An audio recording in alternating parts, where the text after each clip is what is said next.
And we're following breaking news just coming into CNN right now. Attorneys for former President Donald Trump say they're unable to get a bond to pay the $464 million fraud judgment, calling it, and I'm quoting now, a practical impossibility.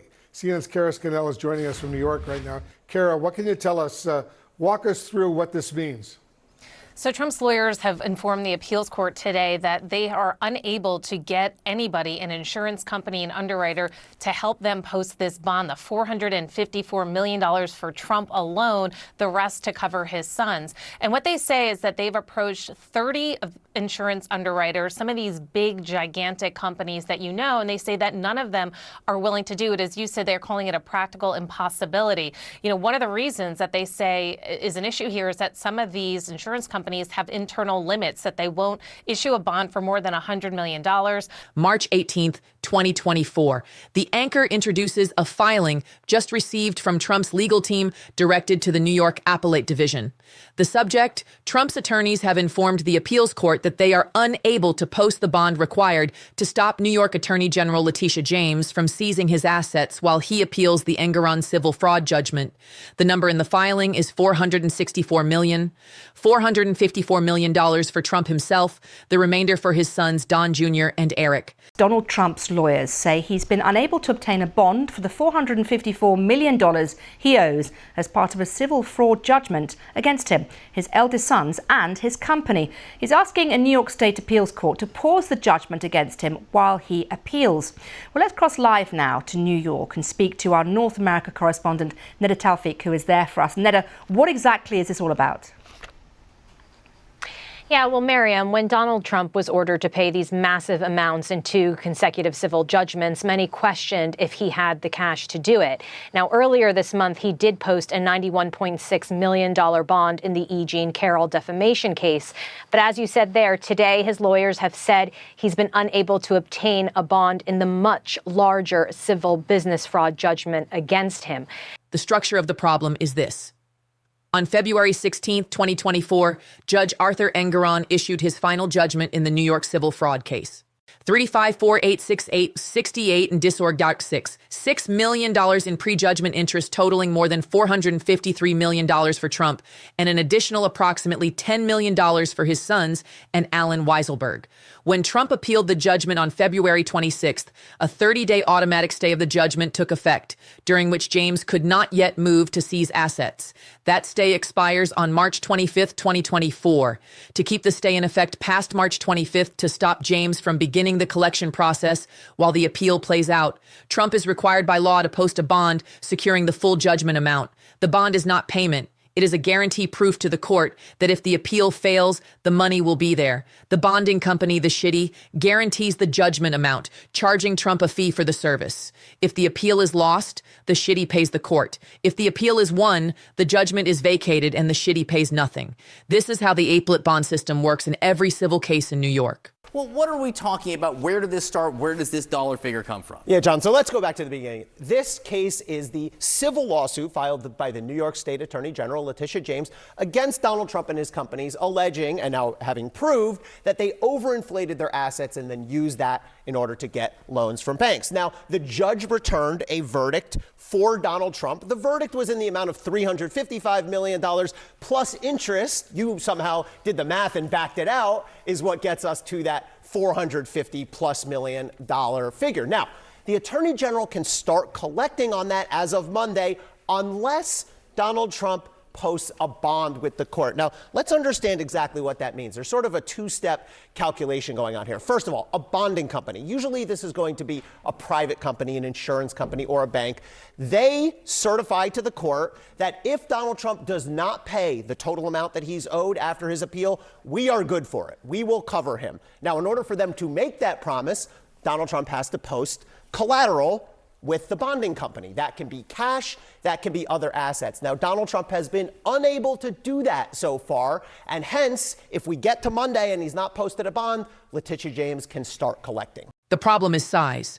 Trump's total bond obligation, $454 million for his portion, plus the son's amounts, plus interest accruing at $112,000 per day since the judgment, comes to more than $464 million and growing. By the time of the filing with fees and interest, the insurance broker retained by Trump to find coverage, Gary Galletti, estimated the total at more than $550 million when shitty fees are included. Galletti signed an affidavit for the court filing. His core statement, after substantial good faith effort over the last several weeks, obtaining an appeal bond for the judgment amount of over $464 million is just not possible under these circumstances. Giuliani said he had been directly or indirectly involved in the issuance of thousands of bonds over his career and had never heard of nor seen an appeal bond of this size for a private company or individual. He said Trump's team had approached approximately 30 shy companies through 4 separate brokers. What Costello explains from New York is why the 30 NOSs are not surprising to anyone in the insurance industry, even though they appear to be a surprise to the Trump legal team. There are 2 structural barriers. First, scale. Only a small number of bonding companies are approved by the U.S. Treasury Department to underwrite bonds of any size. Among that group, many have internal policies limiting their maximum exposure on a single bond to $100 million. A $500 million bond is simply not a product that most of these companies offer. Giuliani's affidavit notes that bonds of this size, when they exist at all, are issued to the largest public companies in the world, not to individuals or privately held businesses. The Trump organization is privately held. Even under the most favorable circumstances, the pool of underwriters capable of writing a $464 million bond is tiny. Second, collateral. Trump has real estate. He has iconic properties. He has what his campaign spokesman called assets worth more than the judgment. What he apparently does not have in sufficient liquid form is the cash, stocks, and bonds that shitty companies require as collateral backing a bond of this size. Well, in my experience, real estate developers tend to be very highly illiquid. They tend to be highly leveraged. They tend to have all sorts of loans. They might have a revolving line of credit. They may have various loans and personal guarantees out there. However, what I will say is that this is not a complete surprise to Donald Trump. It's not like the New York Attorney General's case happened over the course of minutes. It happened over the course of years. And Trump could anticipate a potential judgment. And the fact that he hasn't prepared by refinancing and selling properties and so on suggests that he may be less wealthy than he has portrayed himself. Costello explains the distinction carefully. Underwriters want liquid assets, cash, publicly traded securities, instruments that can be converted to money quickly and at a known value if the bond is called. Real estate is the opposite of liquid. Its value is contested. Its sale takes months or years, and its valuation is subject to exactly the kind of dispute that produced the underlying fraud judgment in the first place. Insurance companies, Costello notes, also face regulatory constraints. State insurance regulators limit the premiums they can charge for taking on real estate risk, which means they cannot price real estate collateral in a way that makes business sense for a $500 million bond. Alan Garten, the Trump organization's top legal officer, described the no real estate rule as a major obstacle in his own sworn statement to the court.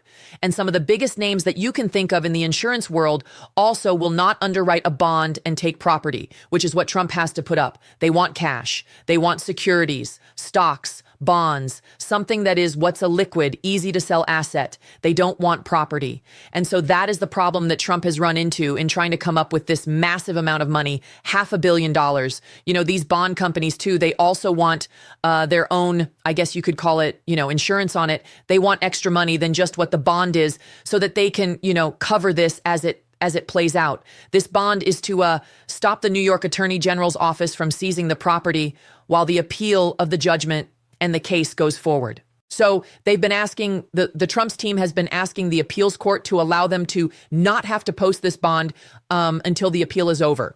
Or they're saying the filing's formal request to the appellate division is that the court allow Trump to forego posting the full bond pending the appeal waiving or dramatically reducing the bond requirement on the grounds that Trump's real estate holdings greatly exceed the amount of the judgment that those properties are impossible to secrete or dispose of surreptitiously, and therefore that James is effectively secured during the pendency of an appeal, even without a cash bond.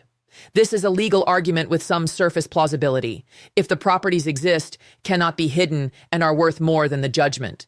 What is the practical risk to James of allowing the appeal to proceed without a bond? The counter-argument which James's office has made consistently is that the bond requirement exists precisely to prevent the asset owner from depleting, encumbering, or transferring assets during an appeal, actions that are harder to reverse than they are to execute. A building that is remortgaged, transferred to a new corporate entity, or subjected to additional liens during a multi-year appeal process may look different at the end of that process than it did at the beginning. The bond requirement is the legal system's protection against that risk. Waiving it for Trump would create a precedent that appellants with high value but illiquid assets can avoid bond obligations by arguing their properties provide adequate security, a precedent with broad implications for civil judgment enforcement. Before the filing, Trump had already raised the bond issue publicly on Truth Social. He wrote that the bond requirement was unconstitutional, un-American, unprecedented, and practically impossible for any company, including one as successful as mine. The capitalized any company is a rhetorical claim that the financial problem he faces is not specific to him, but inherent to the size of the judgment. The implicit argument being that if the judgment is so large, no one can post bond for it. The judgment itself must be excessive. This framing aligns with his lawyer's separate argument that the $454 million penalty violates the Eighth Amendment's prohibition on excessive fines. The argument that eventually succeeds at the Appellate Division in August 2025 when the court throws out the entire financial penalty. Trump's lawyers had previously asked for the bond to be reduced to $100 million, a request James's office opposed. The March 18th filing escalated. They are now asking for no bond at all. The Appellate Division must decide by March 25th, when the automatic stay expires, whether to grant that request, reduce the bond, or deny it entirely and allow James to begin collection. If James begins collection, the tools available to her are significant. She has said publicly, including in a direct interview with ABC News, that she is prepared to move immediately. She has looked at 40 Wall Street from her Manhattan office window and said so publicly. The enforcement tools she can deploy include seeking court orders to freeze Trump's bank accounts, imposing restraining notices on the tenants of Trump-owned buildings, redirecting their rent payments to the New York County Sheriff rather than to the Trump Organization, subpoenaing Trump's personal financial records, and ultimately requesting that the sheriff auction Trump's properties. The auction process, particularly for trophy commercial real estate, would take months and involve additional court proceedings. Trump's lawyers would file objections, delay motions, interlocutory appeals, but the process could begin within days of the March 25th deadline if the Appellate Division does not act. The $91.66 million reference in the filing is the bond Trump had successfully posted 2 weeks earlier on March 7th, 2024 through Chubb Insurance, covering the separate Eugene Carroll defamation judgment. That $91.6 million bond was difficult to arrange, but ultimately possible with Chubb agreeing to take the risk. The Carroll bond succeeded because $91 million, while large, is within the range that major underwriters can handle. The Engeron bond at $464 million is more than 5 times larger.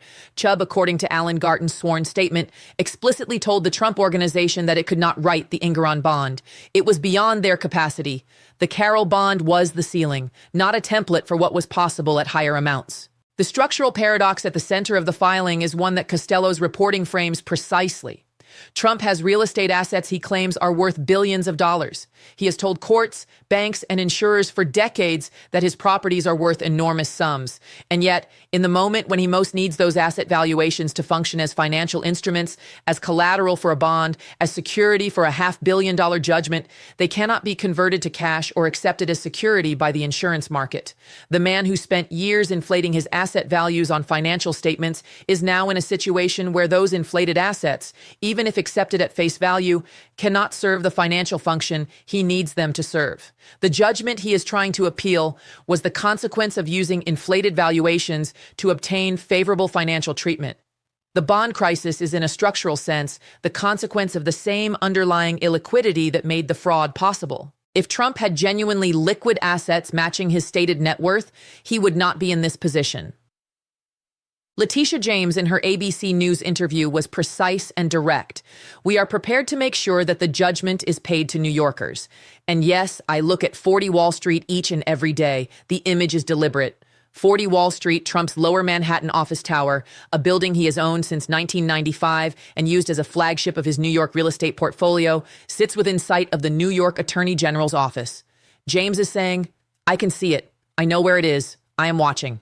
The choreography of the civil fraud case, from Engoron's ruling to Trump's response to scandal's live calculation to this bond filing to James's window view of 40 Wall Street, has been conducted in the most public possible way. A legal process about a public man's financial statements played out in public in New York, where the buildings are visible and the courtrooms are accessible and the filings are public record. What happens next from the March 18th filing? On March 25, 2024, the Appellate Division, a 5-judge panel of the First Department, issues an order. They grant Trump a bond reduction, cutting the required amount from $464 million to $175 million. No written opinion is issued at the time explaining the reasoning. Trump has 10 days to post the $175 million bond. He posted on April 5, 2024 through a relatively obscure California-based shitty company called Knight Specialty Insurance. The $175 million bond secures the stay. James cannot proceed with collection while the appeal continues. The Appellate Division appeal itself grinds on through 2024 and into 2025. In August 2025, the court issues its ruling on the merits. The financial penalty is thrown out as an unconstitutional excessive fine under the 8th Amendment, though the underlying fraud finding is upheld. James appeals that ruling to New York's highest court, the Court of Appeals. The case, as of early 2026, is not over, but on March 18, 2024, none of that is known. What is known is this. Trump's lawyers filed papers saying they cannot post a bond for $500 million, calling it a practical impossibility. Carol Costello in New York explains why the insurance market cannot accommodate the request. The clock says 1 week, and Letitia James is looking at 40 Wall Street. This is Daily News Minutes. Stay with it. Gary Galletti, the insurance broker whose affidavit forms the backbone of the practical impossibility filing, is not a neutral industry expert retained for this purpose alone.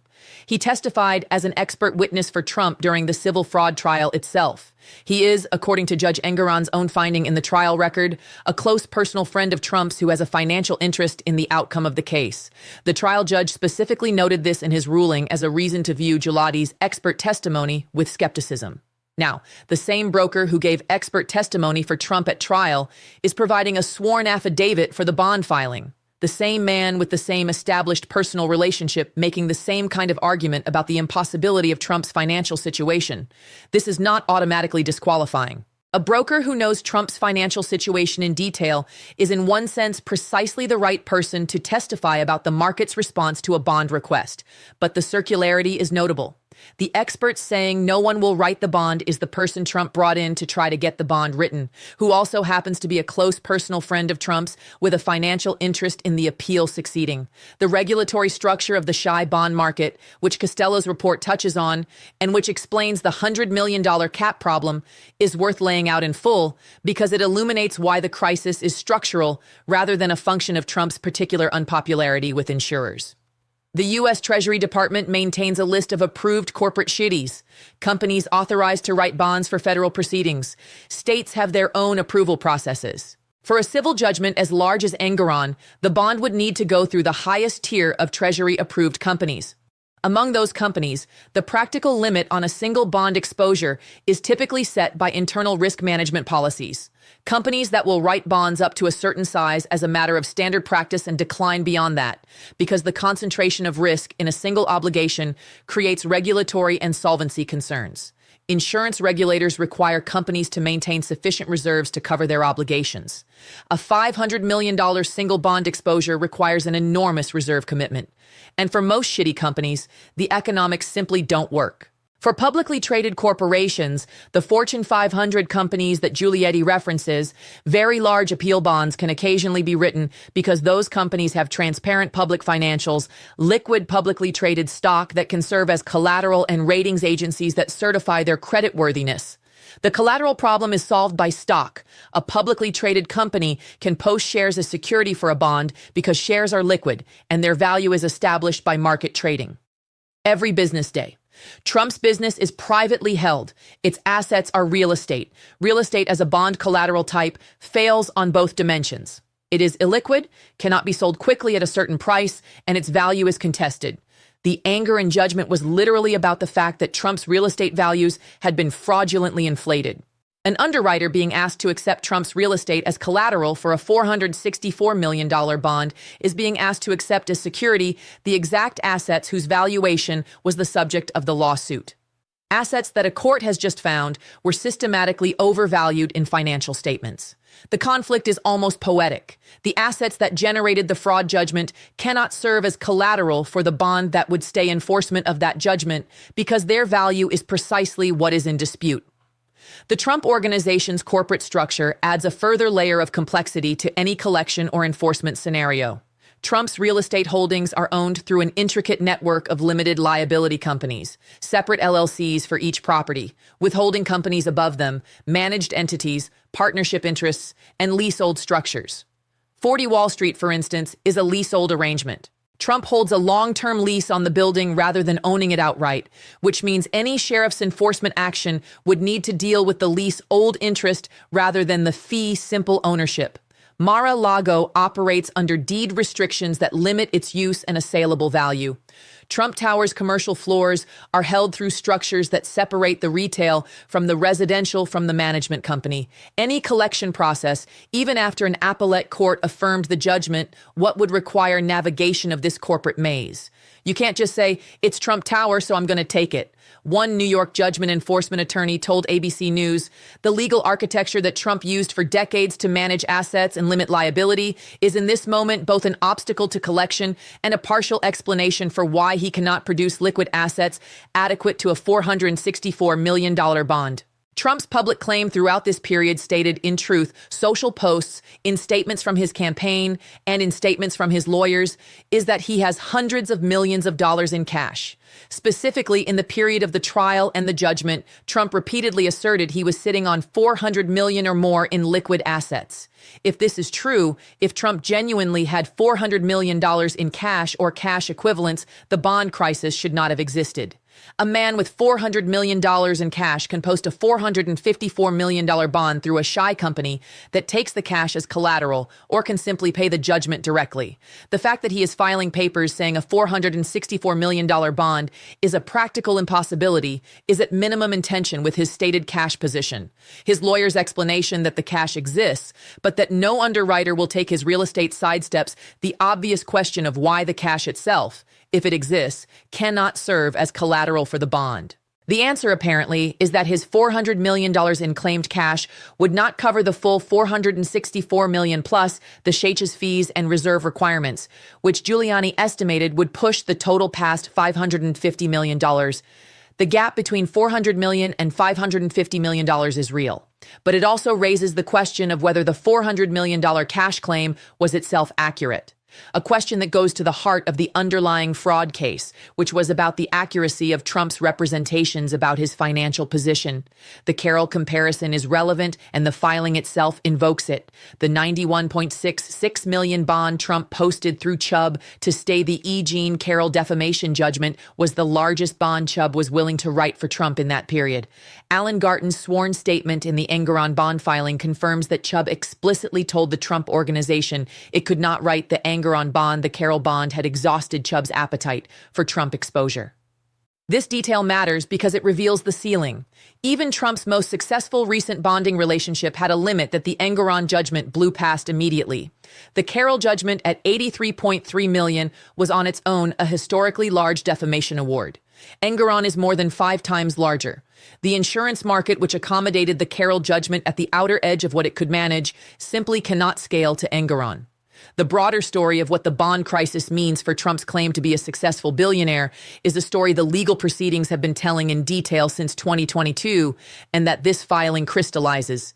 Trump has spent his entire public career projecting wealth towers with his name in gold properties described in his own financial statements as worth hundreds of millions or billions, a brand built on financial success as evidence of leadership competence. The civil fraud case was specifically about the gap between that projected wealth and the actual numbers on financial statements submitted to banks. The bond crisis is a live demonstration of that gap. Whatever Trump's nominal asset values are, the liquid financial capacity that actual billionaires have access to, the ability to write a $500 million check or to pledge $500 million in publicly traded securities or to arrange a bond against a $500 million cash position is apparently not available to him.